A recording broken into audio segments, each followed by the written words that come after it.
one thing that I've always shared with people is that, it is important to see senior leaders who look like you, right? And Mm-hmm. now we're starting to see senior leaders like yourself that look like sort of some of the underrepresented minorities in business. Lee Henderson. Lee is an assurance partner with EY with 28 years of experience working with entrepreneurial private companies and large multinational public companies. As America's EY private leader, Lee works with teams to support high growth entrepreneurs and middle market companies. He is also the executive sponsor of the EY Entrepreneurs Access Network, also known as EAN, to which I belong to, an immersive program that provides Black and Hispanic Latino owned companies with access to the EY entrepreneurial ecosystem and resources. Lee is a board member of the Robert McCormick Foundation and Big Shoulders Fund. He is also a self-proclaimed sports fanatic. Lee and his wife, Kim, are the proud parents of two daughters, one at the University of Miami and the other at Johns Hopkins University. Lee's favorite quote, "A life is not important except in the impact it has on other lives." Jackie Robinson.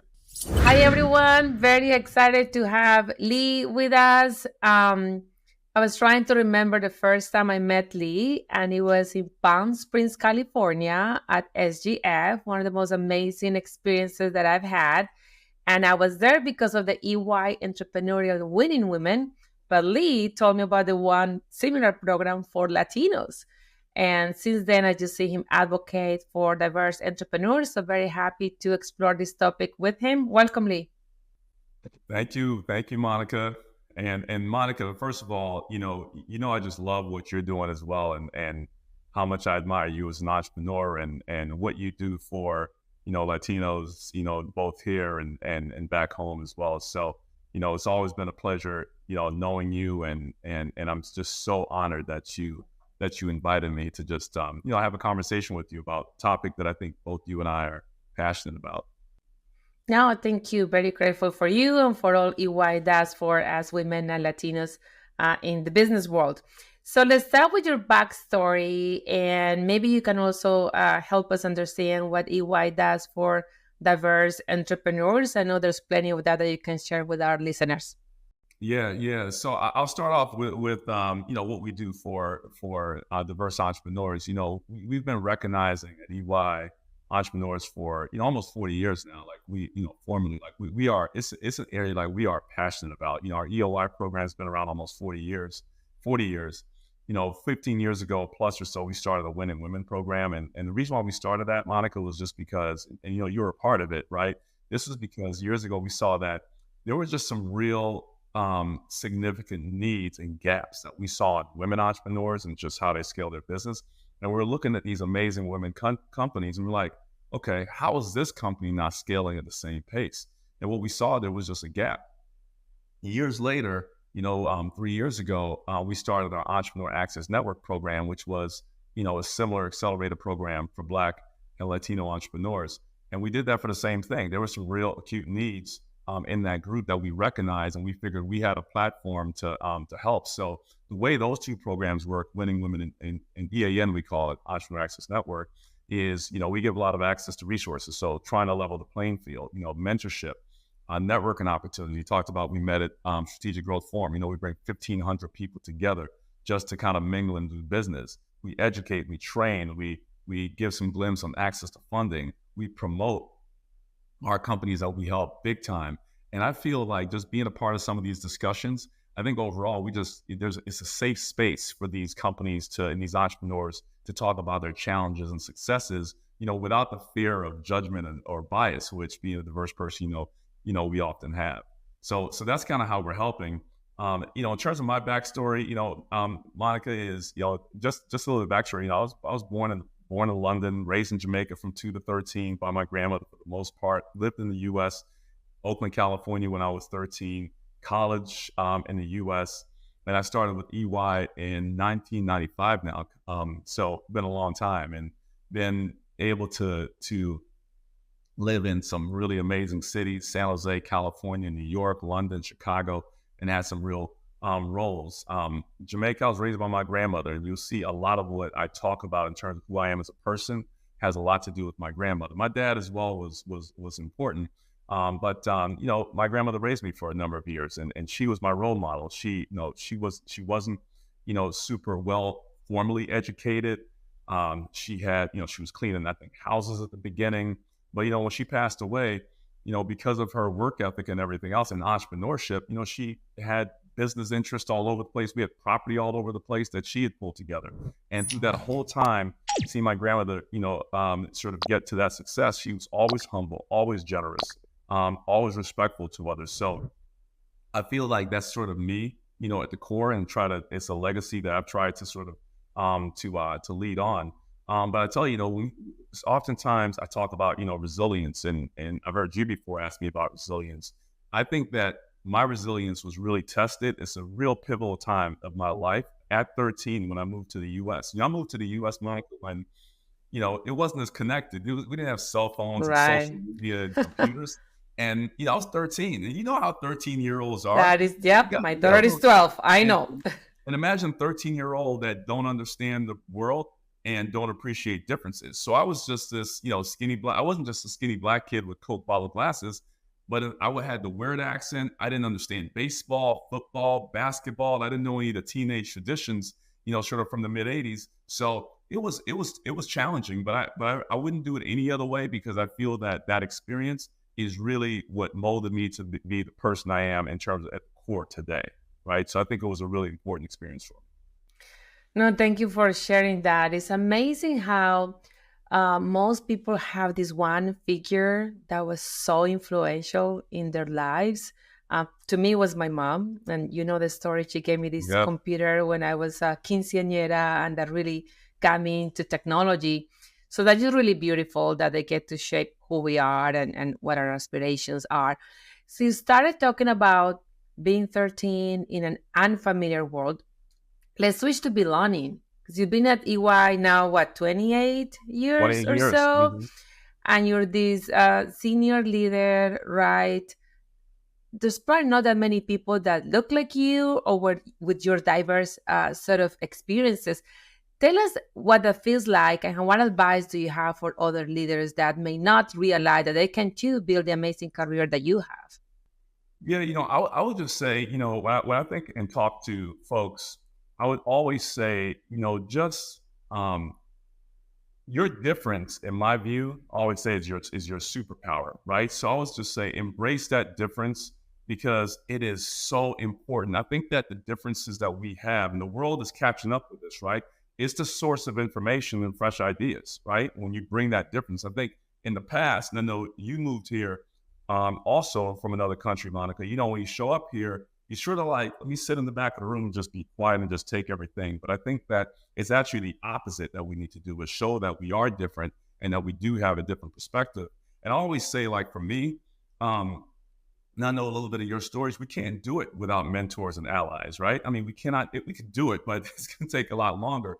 So I do believe that that having that is really important. One thing that I've always shared with people is that, you know, it is important to see senior leaders who look like you, right? And now we're starting to see senior leaders like yourself that look like sort of some of the underrepresented minorities in business. But I do think that we have to be realistic that enough of those senior leaders don't exist. Like, for example, I had a lot of great mentors and allies who didn't look like me, but they did have the most important ingredient. And that's what I always say to people. Just make sure that you're connected to people who you feel really care about you, care about your success, and that they believe in you. And then the other things I would say, you know, Monica, is that this is really, really important. I mean, you got to stay intellectually curious. And especially, like, you know, for example, for like women in tech like yourself, you got to be on it. The world is evolving. It is moving fast. So I just always say, I tell my kids this, always be learning. And not just at the surface level, but I always say double click. I teach everyone all the time, double click. What does that mean? You know, when we talk about AI, which we're talking about a lot now, what does that mean? And I'll also say just set goals, find your purpose and your vision. It was so important for me when I found like what I consider my purpose. It was my anchor point. And everything else kind of became, don't say it's easy, but it became easier because I kind of knew my anchor point and where I needed to be. And last, I'll say that the most important thing in all this is, and we're seeing this be more real pronounced now, is take care of yourself mentally and emotionally. It's just really important because if you don't take care of yourself, Monica, it just all this all this just doesn't matter. So you got to take care of yourself well-being. I was talking to my daughter earlier, and she was talking about a situation with one of her classes and stuff. And I told her, the first thing I said to her, I said, "Are you doing your Pilates?" She said, "I'm not sleeping well." So you're doing your Pilates? How's your diet? So you just really have to take care of yourself. I think just everything else just kind of comes with that. Amazing advice. Let your voice be heard. Your difference is your superpower. And surrounding yourself with mentors and people who believe in you, that can make a huge difference. Asking for help. Sometimes we think that we need to do it all by ourselves. So you talked about AI and how fast things are changing. Staying curious could never be more important. Um, actually, at our company, one of our values is stay curious, right? Because whatever you know today might change tomorrow, and it's learning and unlearning, right? So with how fast things are going, and EY just made an announcement with this 1.4 billion investment in your new AI platform, and you're around entrepreneurs a lot. And some are like, oh, let's wait to see more controls and more governance. And others are like, no, the time is now. What's your take on it? My take, there's a lot of talk about AI, metaverse, and all those things. What I've been saying to the people that I interact with, and what I've been learning also, by the way, I learn and then I try to teach, right? Learn and then say it's pat to someone else. Speaking of that, is like you got to educate yourself. It is so important to ensure that everybody, when you look at a boardroom or you look at your executive team, Monica, you know this. You got to make sure everyone has a foundational understanding of the technology in question, right? Because things are fast-paced. You look at what happened in Las Vegas with the casinos. Allegedly, 19 and 20-year-olds shut down Vegas, two of the biggest casinos, for a day or two. If you look at the average age of S&P 500 board members, it's 63 years old, right? So now I'm not suggesting that you take a bunch of 20-year-olds and overturn your boards. That's not what I'm saying. But I'm saying is that this is why diversity is so important. We have a wide range of understanding of technology. If you ask 10 board members, it's sitting on the same board table, what is AI? You're probably going to get 8 different answers. So it's just really critical that people invest in a baseline knowledge of technology in question. And we're starting to see now, a lot of S&P companies, at least that's what's measured, are getting standing technology committees, and other companies are getting like what they call digital directors. Now, I will, in addition to that, say that you got to keep your business goals at the core. And that's where the whole keeping up with the Jones concept, like don't get caught up in the blinking lights of technology and start just adopting stuff just because you feel you're being left behind. Kind of the root of your question. Keep your goals right at the center of the discussion. Figure out what you want to be as a company, and then figure out what technology do you really need to sort of enable and make that more effective and efficient. And the last thing I would say, and this is really probably the most important, Monica, that underscores all of that, is risk assess.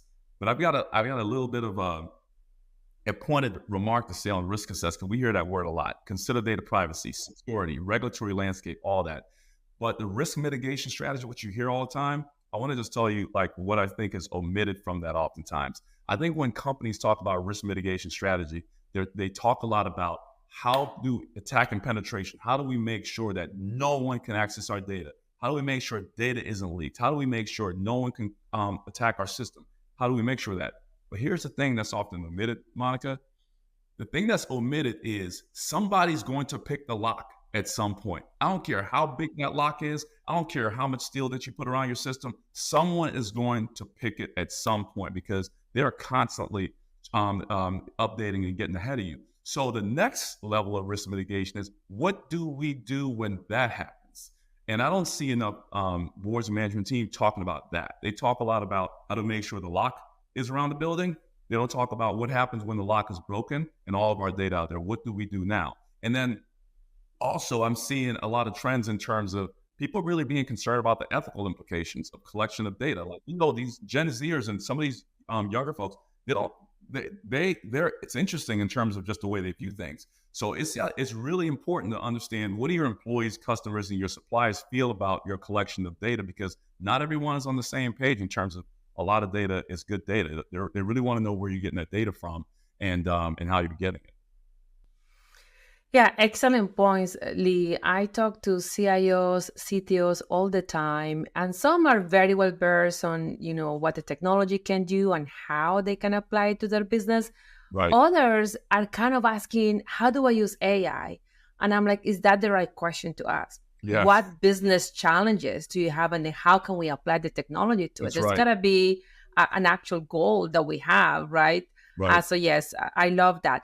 Well, speaking of ethical considerations, and this is also another example of why it's so important to have diverse talent building this sort of technology so that it is inclusive.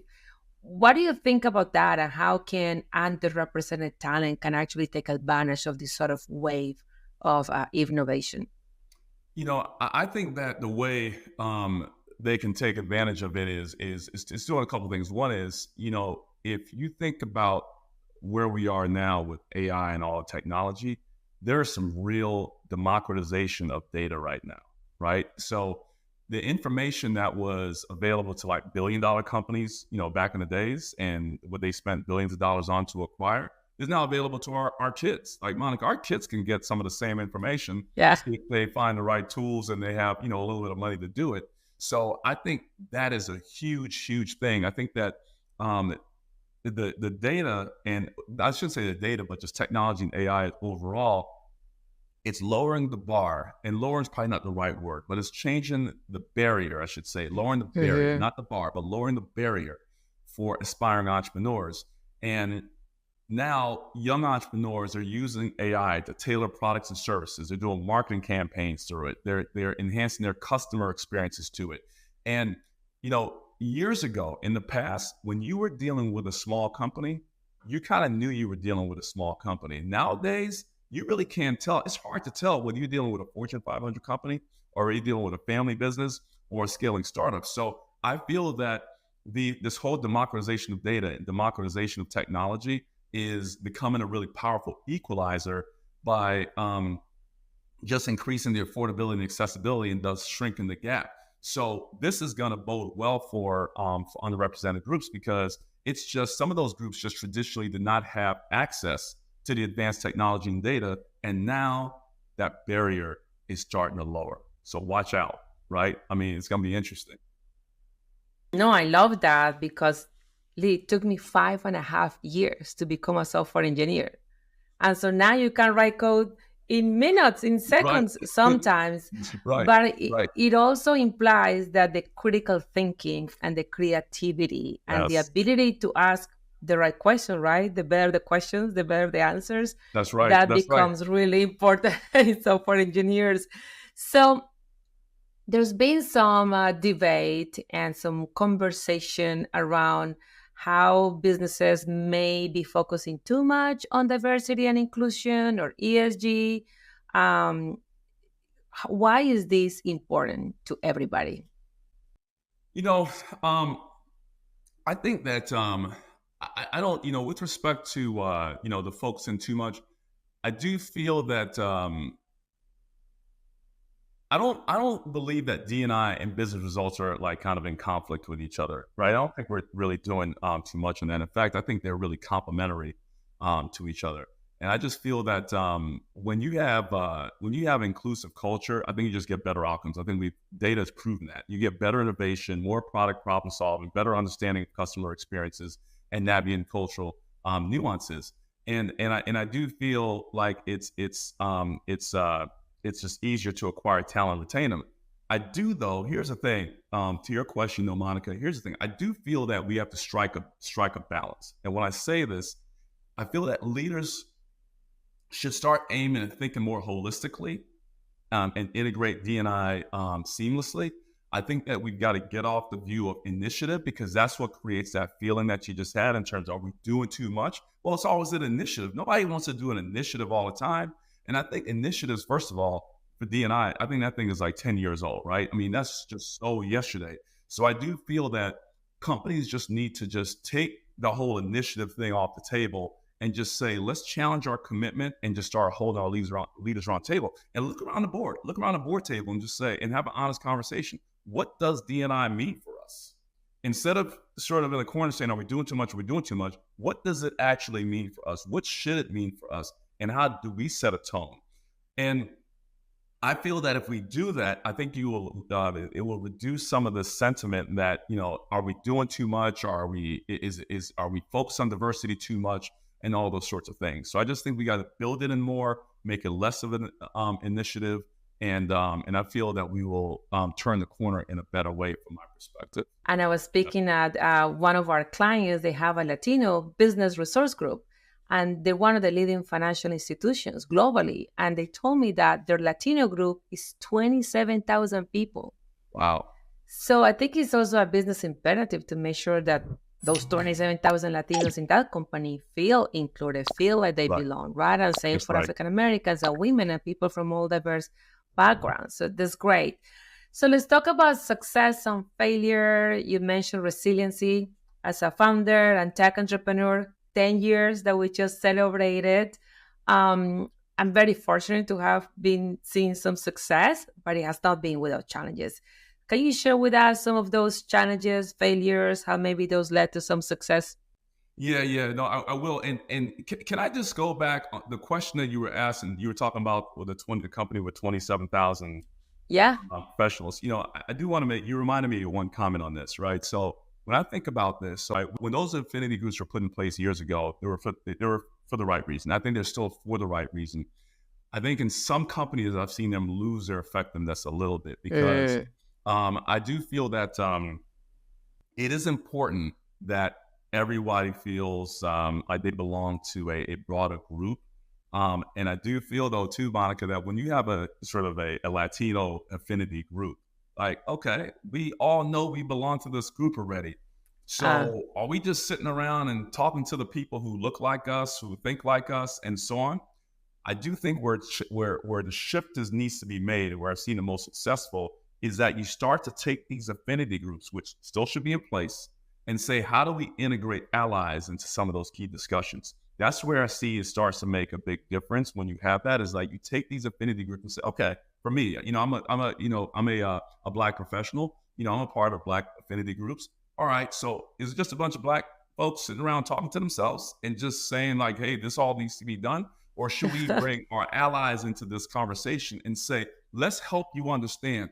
Tell me your perspective, and we can tell you, our perspective, and create a culture where the employees are really encouraged to engage in these conversations and develop cultural competence. When you really create a culture and encourage people to engage in these conversations, you move the bar, and not just, let's get away from it. It's kind of taboo to sort of keep it real about what people feel about this. So anyway, I'm sorry. No, that's really powerful. I'm glad you said it cannot be a check the box. You all go meet in your own meetings and not make anything happen. No, I love that. Thank you for sharing. So you're talking about success, successes and failures and stuff. I feel that, I talked about, being a 13-year-old coming here. I would say that was the personal piece. I think from a professional piece, I do have a point where I felt like I really turned the corner as well. In 2006 was a big year for me. So I'll tell you what happened in 2006, Monica, right? Okay. So I moved my family to New York, with the firm. The firm asked me to move to New York. We moved to New York, a couple babies in my life, right? In 2006, I get promoted to partner. In 2006, I was then asked to move to London. Yep, in the same year, right? So 7 months. That same year, I was asked to be responsible for one of our large accounts across Europe, right? It was a US-based account, but a global account, bigger global account. So say you manage across Europe. So Munich, you're going to pop into Milan, London, which is where we were going to start living, Netherlands, in Amsterdam specifically, a number of places around Barcelona, no, sorry, Madrid, a number of key locations. And I looked, I was like, I'm a first year partner. And I remember going back to the mentor thing. I said to my mentor, I said, John, I said, I'm a first year partner. I said, with this responsibility, this is crazy. Like, I feel sort of overwhelmed by it. And I remember him Right. saying a couple of things to me. He said to me, he said, Lee, first of all, you're a partner, right? The difference was first year partner. He says, you're a partner, right? Yep. You promote a partner because you're supposed to be a partner. He says, secondly, is that we wouldn't ask you to do something we didn't think you had the ability to do. Two, and he said, the Mm. third thing is, we're not going to sit here and watch and let you fail. Like, And that was really important. That shows like the power of how mentoring, because those are just words, right? But I knew that they yeah. were coming from the right place, and they gave me the motivation to do it. But the action that went into that, it didn't come without some bumps, Monica, because I was like, I was all over. I was going to countries that I'd never been to, the cities that I'd never been to, and trying to influence people that were already leaders to say, hey, I would like to help set the direction here. What I did learn through that was the real cultural piece I learned through that was the reason why I felt like I ultimately was successful in those things is because I really learned to embrace the differences. Going back to my 13-year-old self, I learned to listen and learn, right? And ask to be taught in terms of what works in these places. And when I started doing that with intention, I was able to break down some barriers that I felt initially, like amazingly. I have one quick story to Mm. tell you. So I remember going to Germany, right? And I was in Germany, I was in Mhm. Munich. And I knew I spoke, I took German in school, right? I had a couple of words here and there. I was throwing them out when I went to Germany. And I got to Germany. I was in this big room, this team that I was supposed to be leading. It was a partner there as well. So I left, came back to London to my office. This partner called me and he says, Lee, he says, hey, just want to give you some feedback from the meeting. So he said, like, look, the team really enjoyed meeting with you. But he emphasized it like he was trying to tell me something else, right? So Uh-huh. I said, just say more. Like, what do you mean? He says, no, we really Uh-huh. appreciated you. And he said, you came here and you addressed us in German and you spoke German. And I said to him, I said, I won't say his name, but right now, but I said, hey, I know, but my German is horrible. And he said to me, he says, I know, but that's not the point. He said, the point is that you tried to engage with us. And that showed us that you had an appreciation, the level of respect for us culturally. He said, because look, a lot of your American colleagues come here and they live here for 2 or 3 years. They won't speak a word of German. So I feel that that was one of those situations where I was heading for, it was tough, some tough, turbulent times. And there's some things that I was taught, some things I reached back to my old self, some mentors that I reached to sort of help me create some allyship within that new group and then sort of overcome it. So what that's really helped me do, Monica, that experience, I feel that there's not a lot of situations now after that, bumpy as it was, that you can put me in, is I have a level of confidence that I can get out of it. So I always tell people, step outside your comfort zone, because when you don't feel a little bit of discomfort, just like if you're working out in the gym, then you're not really growing. So if you want to feel like you're growing, you got to feel a little bit uncomfortable to really start growing as a person and in your career. That's just so powerful. There's a lot of wisdom in that. Words can be so incredibly powerful. It can make a difference between saying, I'm done, this is it, or, you know what, done that, I learned some, I'm going to try again. So I love the power of words. It drives our behaviors. And then the ability to connect with people. Doesn't matter if you're a leader, a software engineer, that will take you farther, right? That's And right. that genuine effort to connect at their level and speak some broken German. That's right. I love that. Um, so we're getting here to the end, and the podcast name is Mass Impact. Yes. And I've seen you on stage in California, I've seen you in Monaco. I know how much you do for entrepreneurs and the community. Tell us in your words, what are you doing to make mass impact? No, so tell you two things that ground me, Monica, on the word when you say impact. One is the impact, again, that I saw my grandmother make on so many people, as I was growing up, right? Especially reflecting on it as an older person and seeing the situation that she was in, how she had the opportunity just to say I couldn't do it, but she always did it. And then there's another anchor point for me. There's a Jackie Robinson quote that I probably say every day. If you know me for 10 minutes, you'll hear me say it at some point. And it says, it's a life is not important except for the impact it has on other lives. I truly, truly Good. feel that.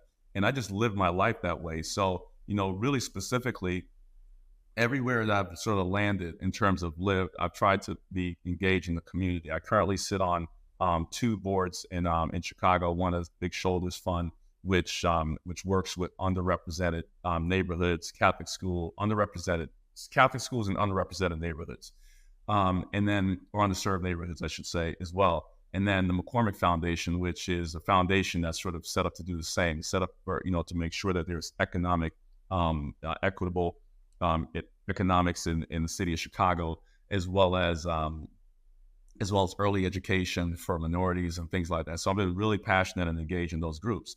But I say, like, in terms of mass impact, oftentimes when people ask me this question, how do you do it, or what should I do? I go back, I love quotes, right? And Michael Jackson, if you listen to the song, The Man in the Mirror, right? I'm not going to sing it right now, Monica, because then you're going to hang up on me. You can if you want to. No, you're going to hang up. Right?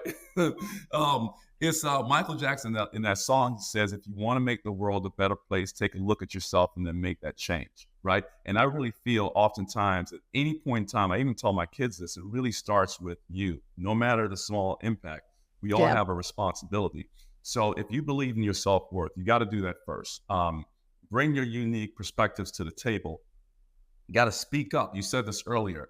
Be an ally and encourage allyship within your organizations, and make sure your teams, because we all have some teams, whether it's one person, 10 people, 100 people, make sure your teams are diverse and you are promoting inclusiveness of ideas and perspectives with the people that you influence, and then share your story just like you do, Monica. And I think you do such an amazing job. I mean, the influence that you have and how you've been such a positive role model for so many people has just been amazing. And part of that is because people share your story. I remember when you told me your story, Monica, about your mother and the computer. I was like, wow, that is just an incredible, inspiring story. So I do feel that you got to be persistent in sort of what you believe in, as you have, and never forget to celebrate the successes and the milestones in the D&I journey, which is what you're doing with your podcast a lot, Monica. So I just feel that by doing this, that we all can contribute to just creating a more equitable and diverse future in tech and in business. And in doing so, we will just make the world a better place. So I love what you're doing. I love that you've asked me to join you, and I'm honored to do that. And just, I'm so proud of who you are and what you're doing, Monica. So thank you. Thank you. Thank you so much. It really means so much to me, Lee, that you are part of my journey, you and the whole EY team. And there you go. Find your voice, be persistent, connect with people, and impact as many lives as possible. And I love the quote, by the way. So really appreciate you being here with us and sharing your insights with our listeners, and hope to see you soon in one of the EY events. Yep. See you soon, Monica. Thank you. Take care. Muchísimas gracias.